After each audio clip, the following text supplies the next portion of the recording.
Hello and welcome to the latest This Is The Music Meets podcast. I'm delighted to be joined by one of Scotland's finest songwriters, the frontman of the One-to-Ones and formerly the NSA. I am of course talking about solo star Nick Shane, who has just released a new acoustic live album which gives a great overview of what Nick is all about as an artist. Nick, thanks very much for coming on the This Is The Music Meets podcast. How are you doing? Absolutely. Yeah, good, thank you. Just busy as usual. Great stuff. It's great, as I say, it's great to have you on, and got quite a lot to cover in today's podcast, and I'm really looking forward to it. As I say, we've just mentioned the live acoustic album that you've just released, but we're gonna come on to that a little bit later on. But sort of like to start things off, really, I want to sort of almost go back like right to the very beginning, really, and kind of like find out what are your, earliest, musical memories like growing up.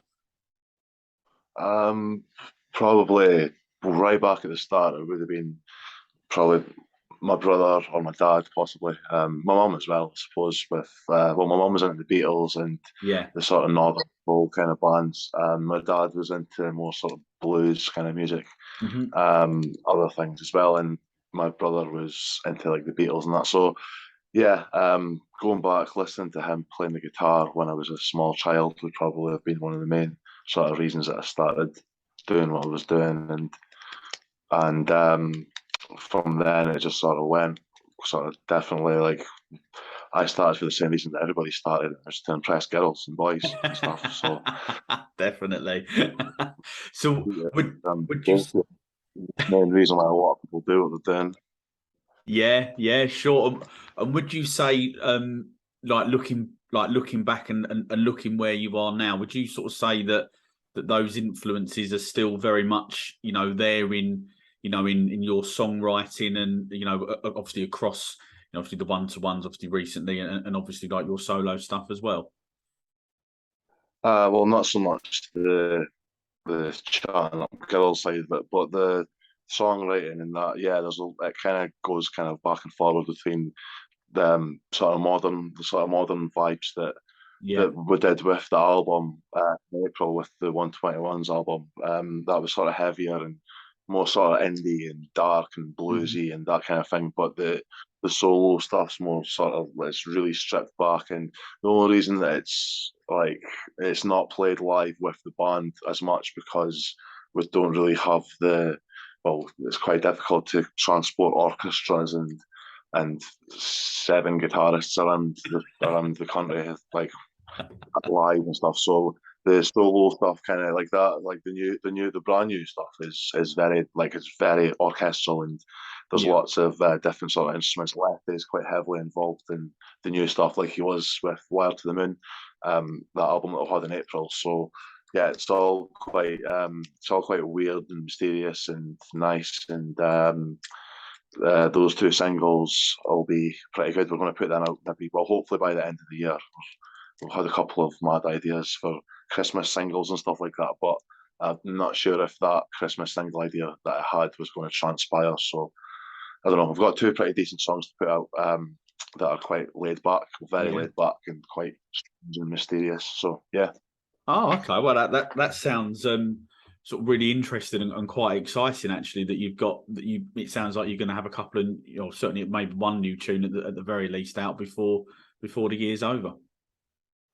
Yeah, absolutely. Well, it'll probably be two. To be fair, we're still a couple of waiting on a couple of things to move forward with regards to a few instruments and whatnot. And we're doing two videos as well. We've got a lot of people. Well, we've got a few good sort of actors involved in a couple of videos. So yeah, there's a lot to sort of do and a lot to go through before it sort of comes out. So yeah, I'm aware of the time and I'm aware of the process for PR and everything, but I would really like to have them both out this year so that I could start 2023 with basically a new album of new things like Hmm. solo sort of track and that. Yeah. Yeah, sure. And obviously we mentioned obviously you got your solo stuff, and obviously with the 121s as well. Obviously, excuse me, sorry, with Wide to the Moon coming out obviously earlier on in the year. So how then do you decide we're going to put this song's going with yourself, like under your own name, and then this song is going under the 121s? Is it purely and simply just like a sound and a feel with what's been written, or up to that point in time with an album, for example? Yeah. Yeah, well, the 121s, the whole deal with the 121s was it was songs that were quite heavy and quite sort of band sounding, sort of like like mod kind of influenced songs. So we did want to have I wanted to have a kind of side project that was its own sort of name. So the 121s itself, it's really just. I mean, the guys that play in the 121s, Gav and Peter, the two other guys, they play on solo stuff as well here and there. I've got a couple of drummers that do session, and I've done session work with a few different guitarists, different bass players and that. But ultimately, it's really Gav and Peter who they've done a lot of the recordings for the solo work as well. Like a lot of the solo work, like I say, is too quiet to do live, and sometimes it's literally just one guitar and a microphone. So we don't really do those songs live. I'll keep them for the sort of charity solo gigs and the sort of solo appearances that I'll maybe occasionally do. So yeah, we're kind of, there are songs that are like really quite laid back and quite strange and weird and stuff that probably couldn't be played live with a guitarist and a bass player and a drummer. It would take too much just too much chopping and changing between people. Or like somebody's on a sitar over here and then they're on an S-Raj over there, and bongo drums and all that kind of thing, pianos and stuff. So yeah, so we just kind of keep it a bit simpler. And we do gigs, we'll do the sort of heavier, faster, louder sort of songs, which is mostly the stuff from Wire to the Moon. And Stranger Times has obviously got its own sort of good live sound as well. So yeah, the two upcoming singles probably won't be played live very often because they are quite different, and they are going to be quite difficult to play live, to be fair. Yeah, sure, okay, and obviously on the subject of Wired to the Moon, obviously it was released back in April this year. I see that it's amassed over 100,000 worldwide streams so far. So when you kind of like consider that you haven't really got, like the major label backing at the moment, I mean, I guess that kind of like proves that if the tunes are great, then they're always going to get heard. So I mean, how hearing them figures and how does that make you feel? Yeah, I try not to get too bogged down with numbers and figures and stuff because it just becomes likes on Instagram and that are basically just like currency to a lot of people these days, and it's a lot of validation for a lot of people. And I can see why. Like everybody wants to be like have like loads of followers and all this kind of thing. But no, I would rather just no, I don't really get like the numbers and that's all great and all fine and well and that. But I know I could think of probably 4 bands right now off the top of my head that have got double those amounts of figures. And then I can think of a few other bands that I'm in contact with who have got probably millions of streams on their new albums and stuff. But then you would just lead yourself in a rabbit hole of absolute self-loathing and misery. So it's best just not getting. Like I like looking at the numbers. Like, I love watching like the amount of people that are listening when something comes out and that's all fair and well. But to be honest, I don't look at these things very often. I've always got my head in something else. Like when one song comes out, I'm already working on 4 other ones. I mean, so I just focus on the next part of the thing because you can't really sit back and relax on a single. I mean, you can't put a single out and you can't just spend the rest of the year kind of doing nothing because it does kind of dissipate a little bit and the plays do go down and you've got to kind of keep putting things out. And I've got quite a lot of stuff sitting there that is ready to kind of go out. So I just kind of keep trying to bounce on to the next thing. That's how I've been for all this time. I've had pretty much on average an album out every year of like 10 or 13 tracks. So yeah, I'm always very, very busy. I don't have time to look at these numbers. I do, I could, but I just rather not. Like I say, it's just like a minefield. Like, okay, I've got 100,000, but the Skinner brothers have probably got 200,000, and Laurie Wright's probably got about 300,000 and stuff. So like, you know, who cares? Like, it's just numbers. And I mean, it's good. I do appreciate those 100,000 streams that I've had, and I mean, it's great. But let's make it 200 for the next one. That's what I kind of, how I kind of live by. Yeah, sure, sure, okay. And obviously on the album there, obviously you there was obviously yourself writing. You had a sort of two or three other writers as well that are credited with on some of the songs. So do you how do you find that process of writing on like as an individual, or I guess effectively like collaborating with somebody else? Well, the people that played on them, well, Paul Lefty writes credited on quite a lot. He kind of takes his own. I send him demos and stuff. The way we kind of have to do it now, well, with lockdown and stuff, like Mm. Wire to the Moon was all put together in lockdown.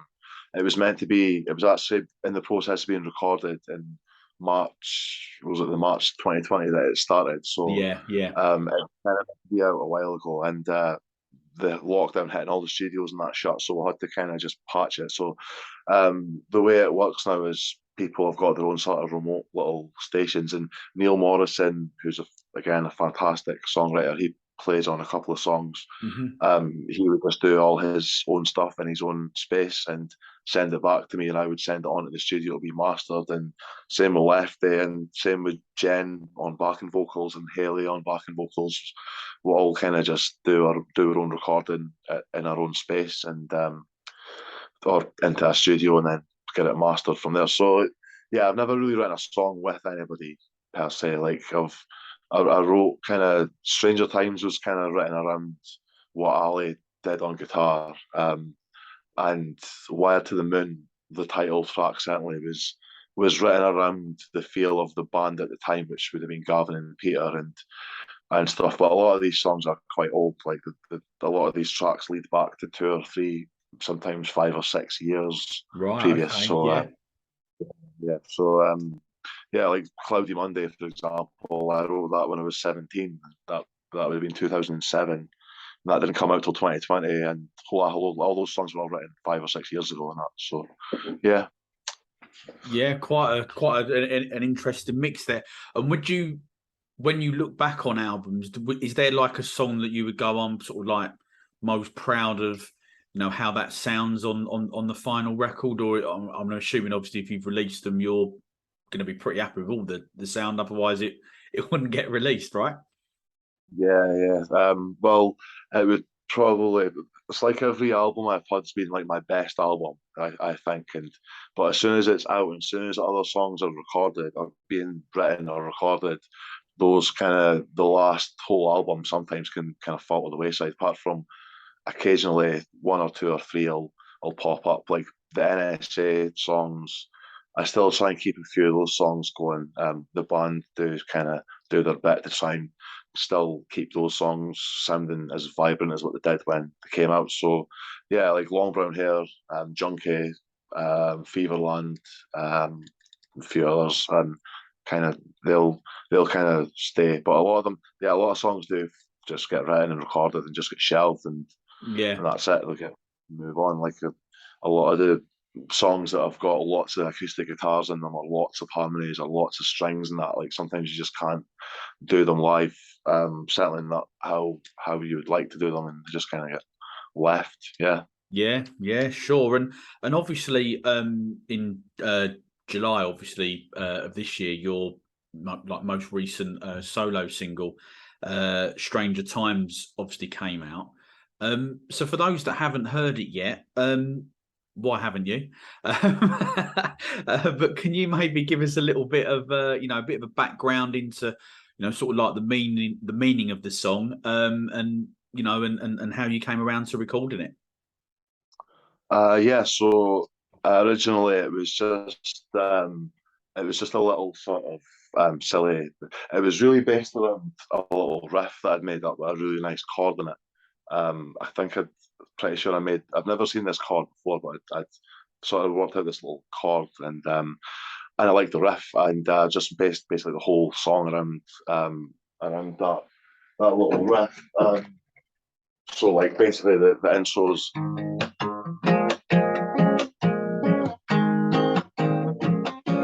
goes. So that little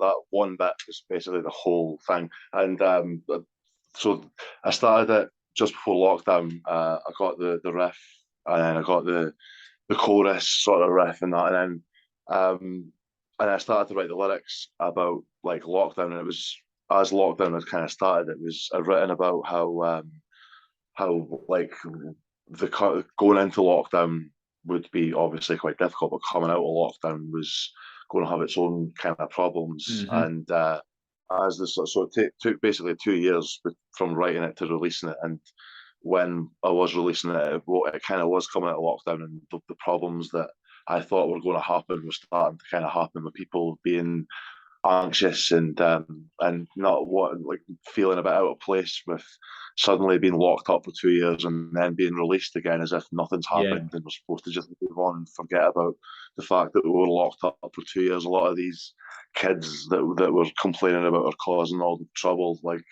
they've all had like 2 years of their life stolen from them, like with no reason and no apology, no slack in any way. Just like, oh well, we're out now, behave yourselves and stop bombing things and stop trashing everything. It's like, well, they've been locked up for 2 years. Like when people get released from prison, like the one of them cause havoc, and you say, oh well, they've just come out of prison. It's like, well, they've just come out of like a prison that they've done nothing to deserve. You know what I mean? So I for young hooligans and whatnot, to be fair. So that's how that came about.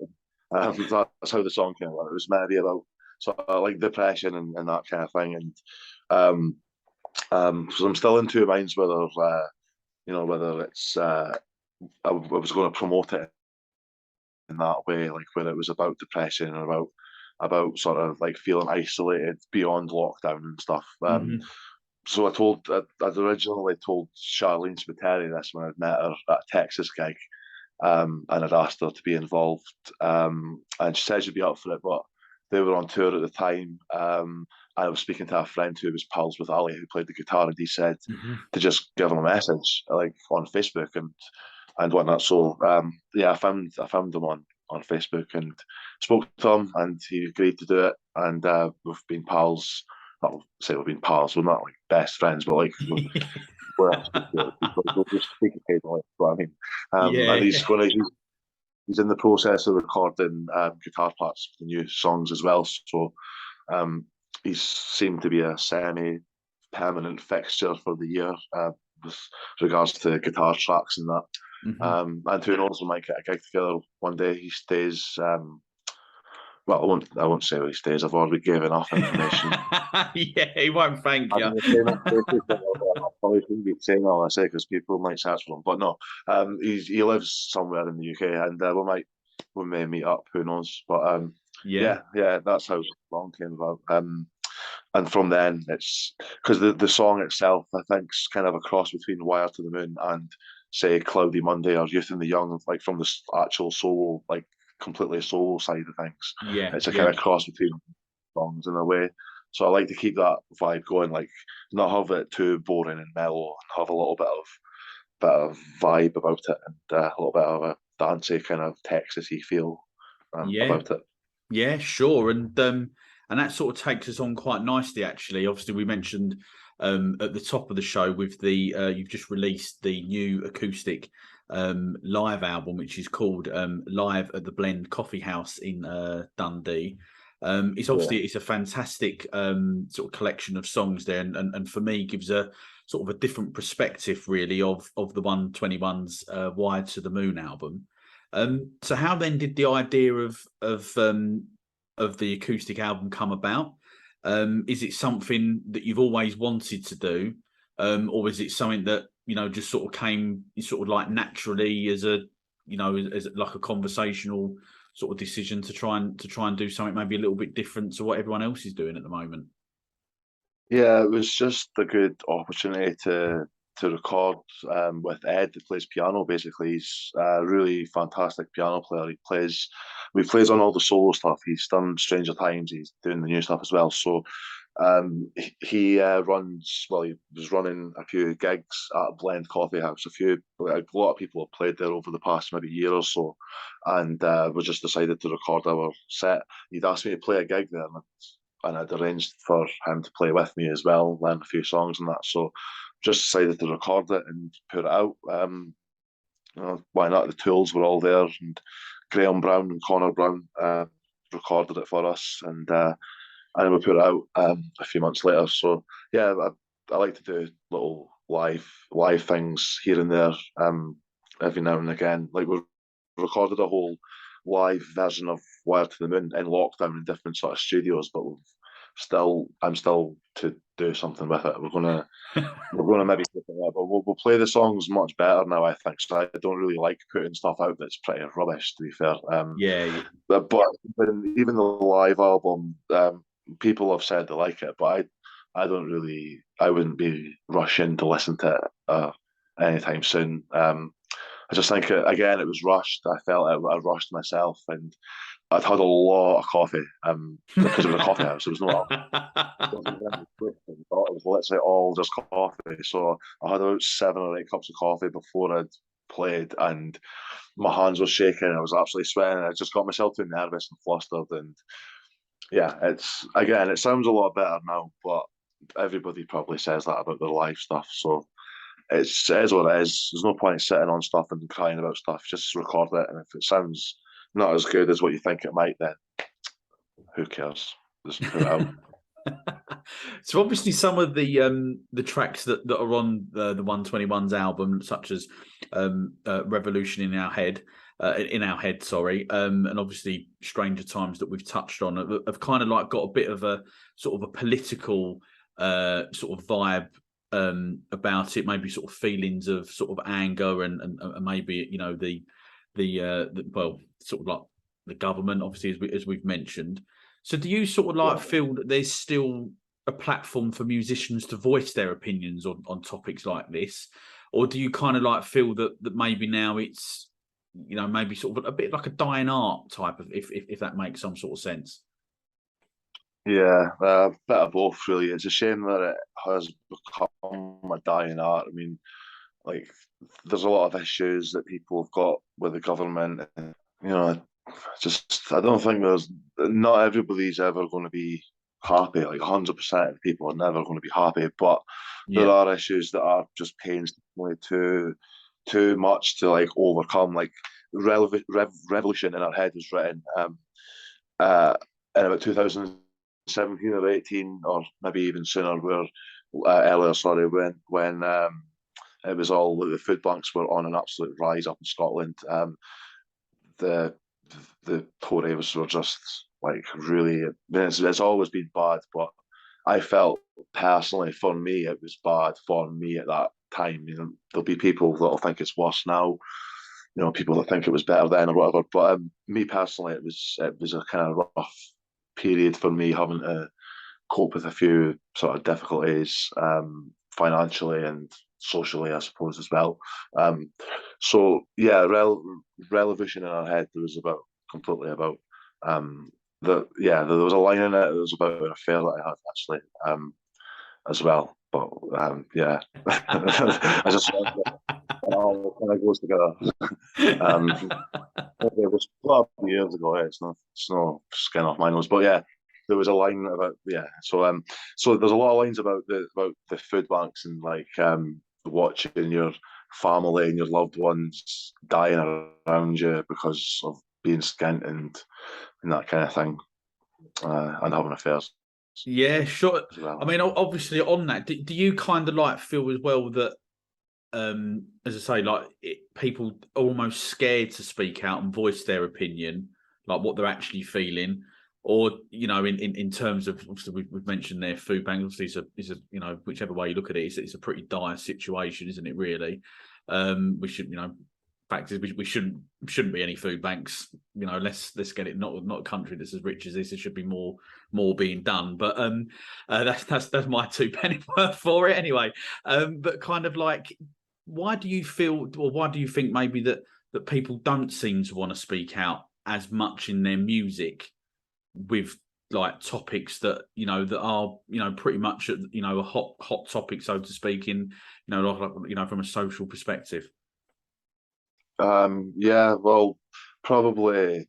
There's still a lot of stigma about food bank use and people being skint in general, and like I don't know why musicians don't sing about food banks and being skint more, because we're all absolutely skint.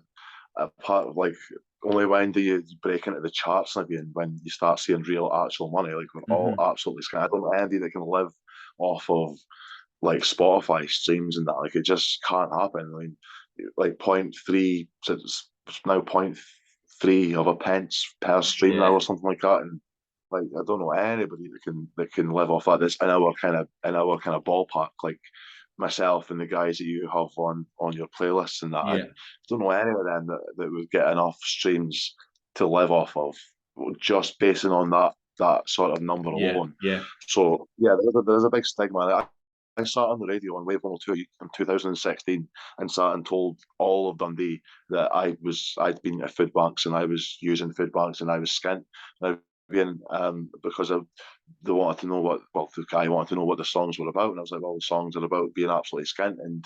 And at the time, it was when this big V&A thing was happening in Dundee, so there was a lot of like really negative, like bad feeling about like, how can you justify putting an £8 million museum in the middle of the town that's full of absolute crap, like just total like students, like total like posh crap, like yeah. really rubbish. And when there's food banks and stuff on the go. So at the time, yeah, like the V&A thing, I think, going back to Wire to the Moon, a lot of those tracks were written around that time. So the V&A thing, I've just suddenly remembered the V&A thing really annoyed me. That was what a lot. Yeah, think about that. Yeah. And so, yeah, I mean, I've sat and told, I've been really open about it. I'd be like, well, yeah, I was using food banks at the time. It's just, I didn't have a job at the time, and I was just solely dependent on going busking and stuff. And streams, which back then, like, it wasn't, Spotify wasn't as popular as it is now. There was a lot of competition. Like, a lot of people were still using YouTube and that. So, um, Spotify wasn't for everybody back then, so it was even less. I was getting about 10 a month sometimes and stuff. It just wasn't justifiable at all. But yeah, it's just one of those things. So yeah, I think activism and political activists and gay rights activists and trans rights and that's all still a thing. It just depends on how you go about it. Like shouting about the individual members of the government in songs and calling them like horrible names and that, it doesn't really get the message across. It just makes Yeah, it into a joke. It makes everything into a joke. It makes the struggles that people are having into a joke. And it's just the musical equivalent of just sharing a really funny meme about not having electricity on Facebook. Like, nobody's going to change anything if people are laughing about it. You know what I mean? It's just, so yeah, it has to be done in a sort of way that might make the right people listen. But I don't have all the answers. I don't. I'm not Jeremy Corbyn. I'm not Paul Weller. I don't have all the right answers for these kind of burning questions that we've all got. I don't think so. yeah, Yeah. sure. No, definitely. I don't really disagree. To be fair, so obviously, as we well, if people don't know anyway, I guess you maybe would consider yourself to be like part of the like the mod scene, and obviously you're a brand representative of several mod clothing brands such as Madcap, Merc, 66 Clothing, Atom Retro, and Subculture as well, just to name just a few. So what would you say what does being a mod mean to you? And how did you becoming a brand rep for these companies? Well, yeah. I suppose being a mod, as it is, like, it's it's not really. It's just like a thing. It's like,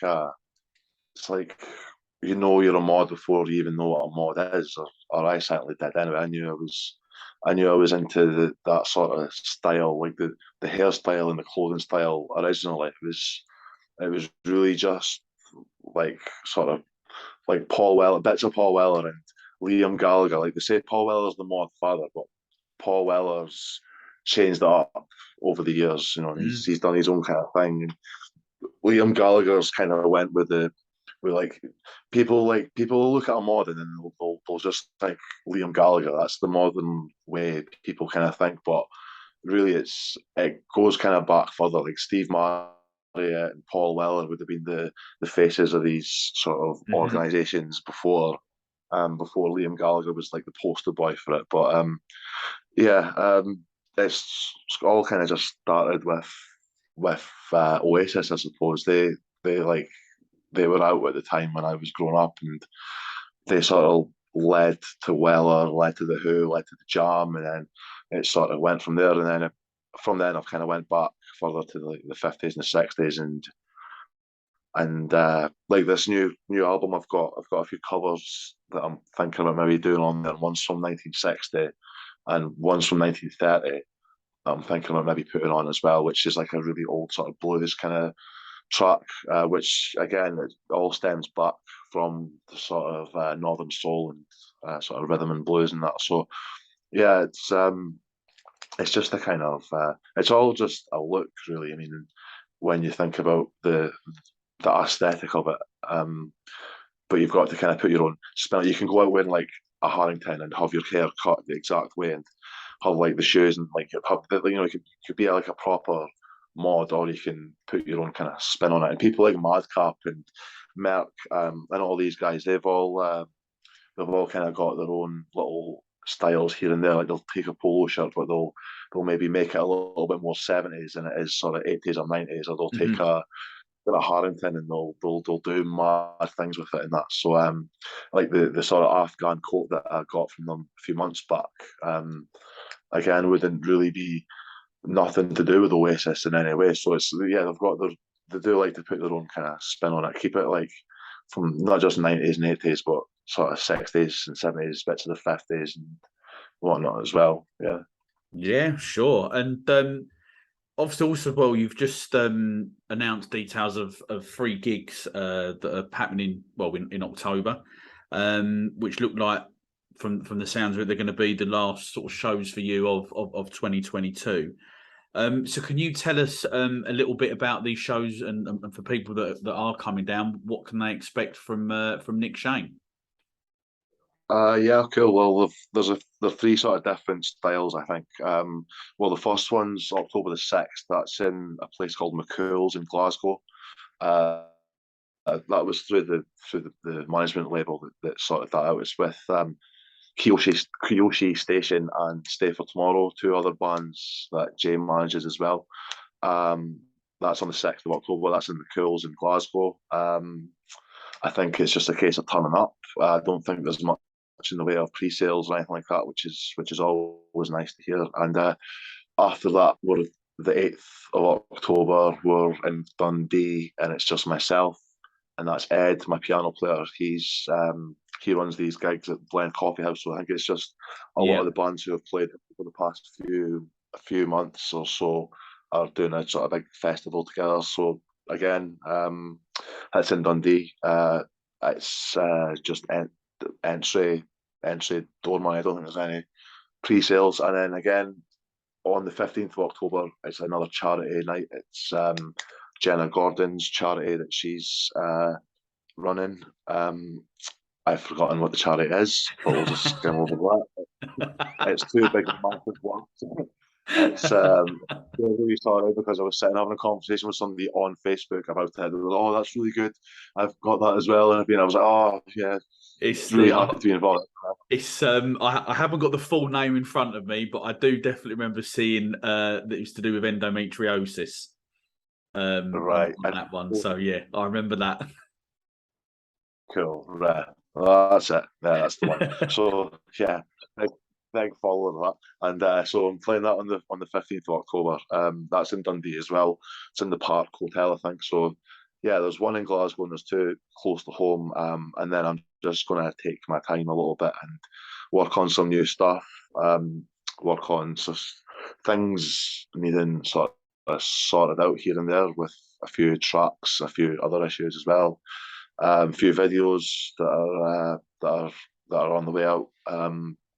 And yeah, I'd rather just get a load of recordings done and get some new material for 2023. Like the gigs thing, we've done a few support slots in the past year or 2 years, and we've done a few headlines as well. But we're looking to just kind of slow it down a bit and maybe just do a couple of headline gigs a year, maybe a couple of festivals as well if there's any that would have us.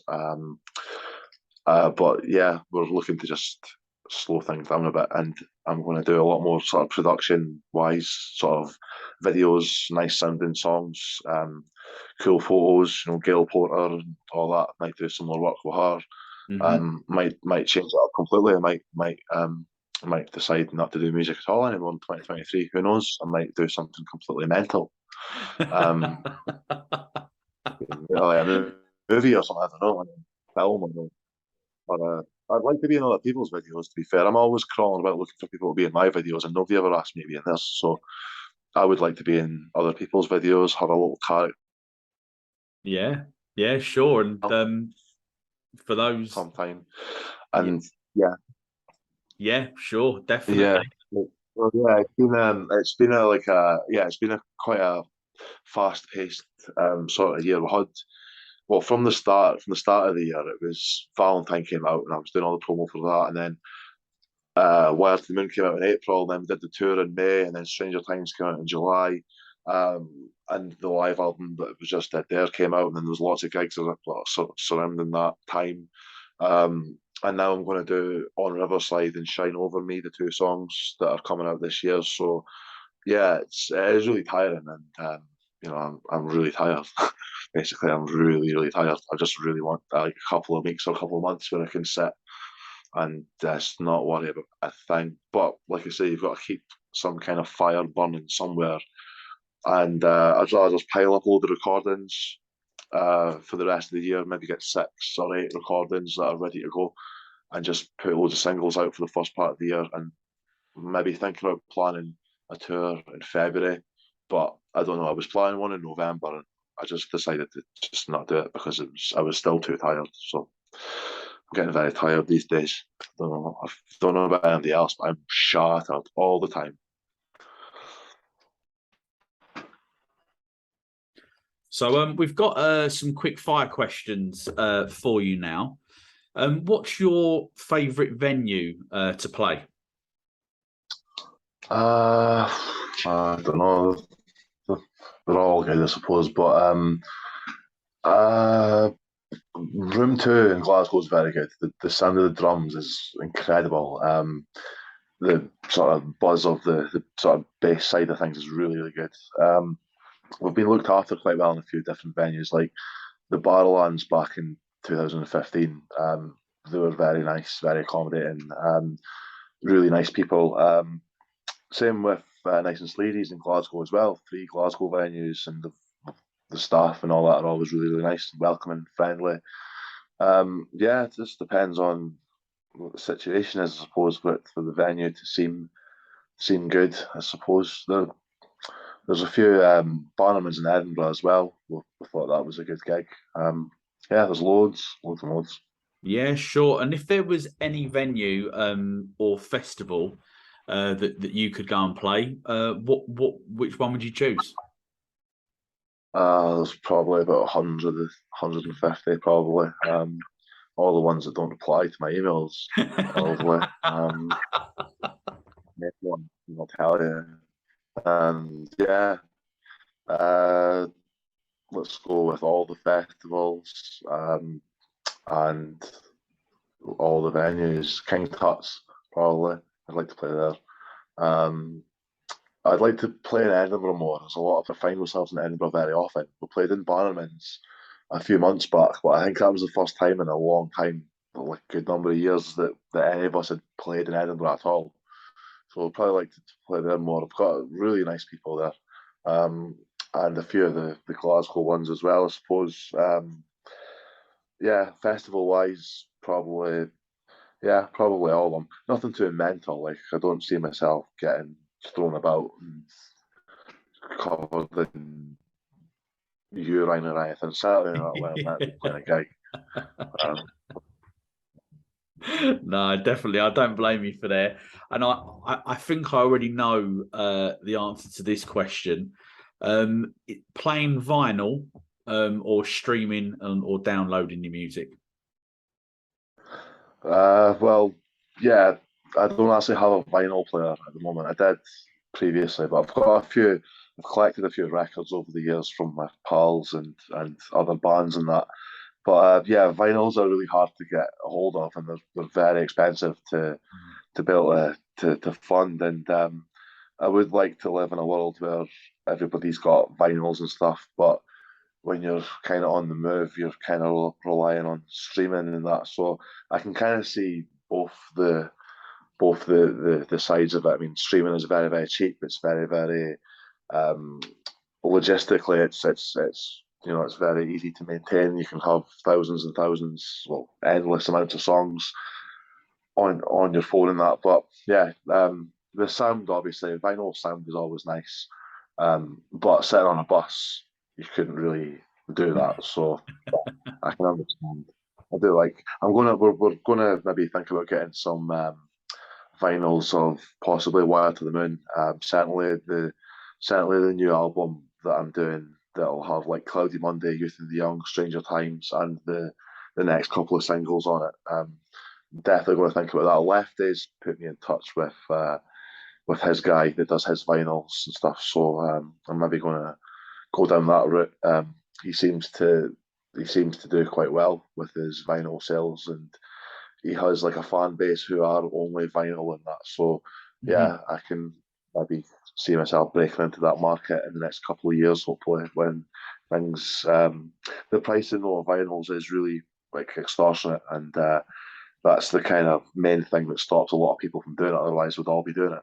Yeah, You know. definitely. And if you could pick, well, yeah, we'll say three musicians that you could choose to go down to the pub with, who would you choose?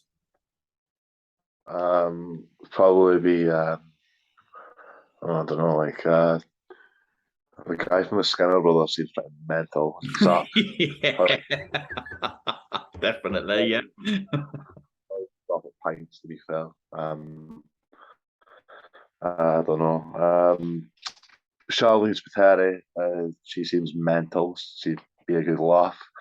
Um, I don't know, like because a lot of these people like they seem all fun and that, but you don't really know what they're like when they're on their own. And I've been in a few situations where there's been like awkwardness with people, musicians especially over the years. So I don't know. I don't really go out very often, so I think I don't know. I don't think a lot of people would really want to go for a pint with me. To be fair, I'm quite quiet and boring. Really, I don't really dance on tables like I used to or anything like that. But completely derailed the thing. Charlene Spiteri, Zach from the Skinner Brothers, and and uh, I don't know. I don't know. Laurie Wright. Let's just say him because I've been following him for a while. Like he played at a festival with us in 2017 when he was in a band called the Lodgers. But I actually still got one of his CDs here that he gave me, and I Mhm. gave him one of mine. And he was a good laugh. So yeah, I'd like to meet him again. He was pretty cool, and he seems like he's got a lot of mental stories, and he's totally like his style and like what he wears and he's on his covers and his photo shoots and that is pretty cool, like pretty Yeah. close to being a mod.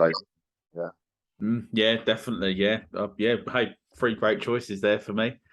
So yeah. obviously, as you know, here at This Is the Music, we obviously like to try and champion sort of new bands and solo stars as well. So, is there anyone over sort of like over the year of 2022 that have caught your eye in particular? Yeah, there's been a few people I've been working with. Jodie Ray, who's just recently signed with the label. She's from Scotland, from the sort of West Coast area. She's fantastic. Um, I yeah, again, Ben Walker. If you've had him on your show, I think he's a good laugh. Yeah. He's got an amazing voice. Yeah, he has. Yeah. He's got really good songs. Yeah, like pretty much the people you've had on your show have been pretty close to my range in that, like, uh, every week there's at least somebody in there that I know, and it's pretty good lineup. Yeah, it's like I said, I don't really go to a lot. I've been doing a lot of gigs this year, but it's been sort of around. Well, we've done a few headline gigs, and it's been our sort of maybe our pals that have been supporting us along the way, and that. So it's there's been a few really good bands that I've noticed, but to be honest, I have kind of had my head down lately with my own stuff, and I've, unless like your show the other night, I had the repeat on Sunday there, and from start to finish, I really loved it. I even listened to Beyond, something I don't normally do, to be completely honest, depending on the station and that. But yeah, I tried to listen to a lot of the stations and that, and try and keep up to date with a lot of the bands that are coming up around us, you know, like in our sort of genres and that. And there's a good mix of stuff. You know, it's all kind of gone a bit 80s a little bit, I think, in some spaces.